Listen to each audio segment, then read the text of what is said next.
although people are aware that this phase of retributions for the killing of El Mencho has passed, that they expect the situation to enter a new and unpredictable period as the Jalisco New Generation Cartel goes through a sort of an internal, potentially highly violent restructuring process. Mexico has been hit by a wave of violence since the death of the drug lord El Mencho. He was killed in a firefight between his gang and special forces on Sunday. El Mencho's cartel have blocked roads and torched cars across the country.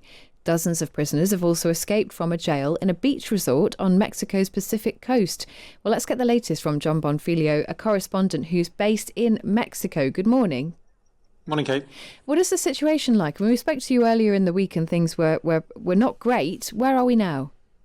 Yeah, well, as you say, 23 prisoners escaped from this prison in Puerto Vallarta, where much of the trouble was centred over the weekend. The latest casualty count is we have 70 dead across the violence which has ensued.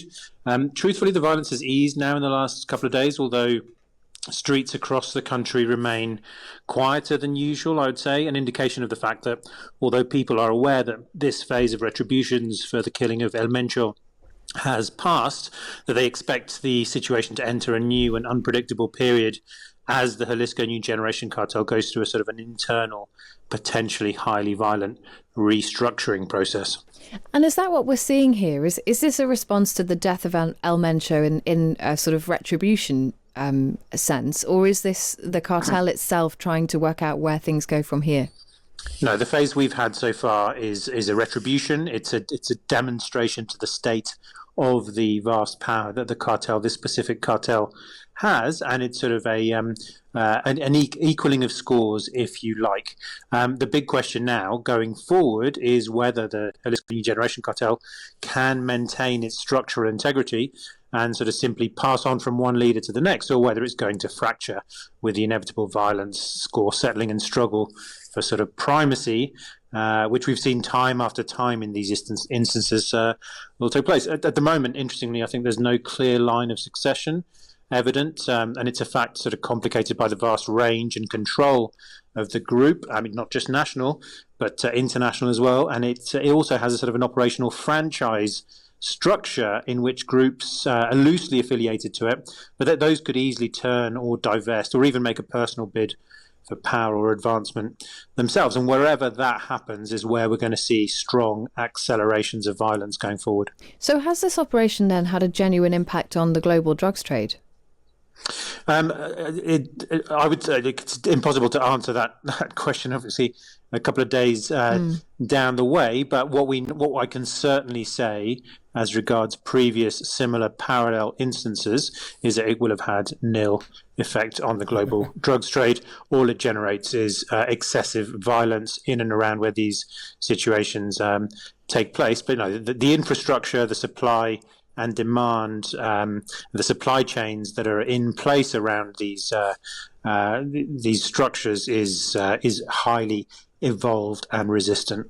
You mentioned the violence, and we talked last time you were with us about World Cup matches. Are we seeing any impact on tourism, or is there any indication that people who were potentially going to travel to the area to see some football may now think again? We're definitely hearing quite a lot of noise from tourists in the country.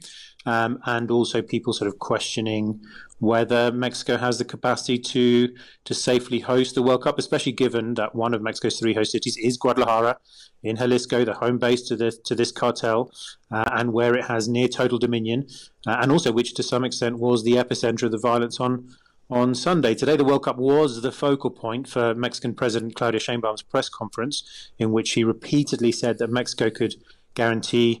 She really emphasized multiple times that Mexico could guarantee security during the tournament. And then when asked what these guarantees that she could offer were, she simply replied, every guarantee. And specifically, FIFA have made a statement saying they're monitoring the situation, and Gianni Infantino, president of FIFA, has said that he is very reassured, adding that everything is good and it will be spectacular. Jon, would you advise, I mean, it's really interesting, would you advise just naive British people who are thinking of going to watch some football and they say we're going to go to Guadalajara, what would you say to them? Would you say, yeah, you could go for it, you'll probably be all right? Or would you say, actually, maybe think twice about it? That's a really interesting question. I would say if that was a question asked very generally of Mexico, I would say as wherever it is that you go, or keep your wits about you. Be sensible. Don't be showy, and obviously keep an eye on the situation before you go anywhere. Guadalajara, I do think, is a slightly different case in point. I mean, it is a very big city. It's very, it has a lot going on in it. It sort of has a frenzy at the best of times, and then if you mix that in with of course not just the cartel control, the Jalisco New Generation cartel control in the city, but also the current heightened situation that we're in, I wouldn't say necessarily cancel your trip, but I would say don't necessarily make any decisions, straight away. Jon, great to have you with us. Thank you so much for joining us to give us an update on that violence there in Mexico.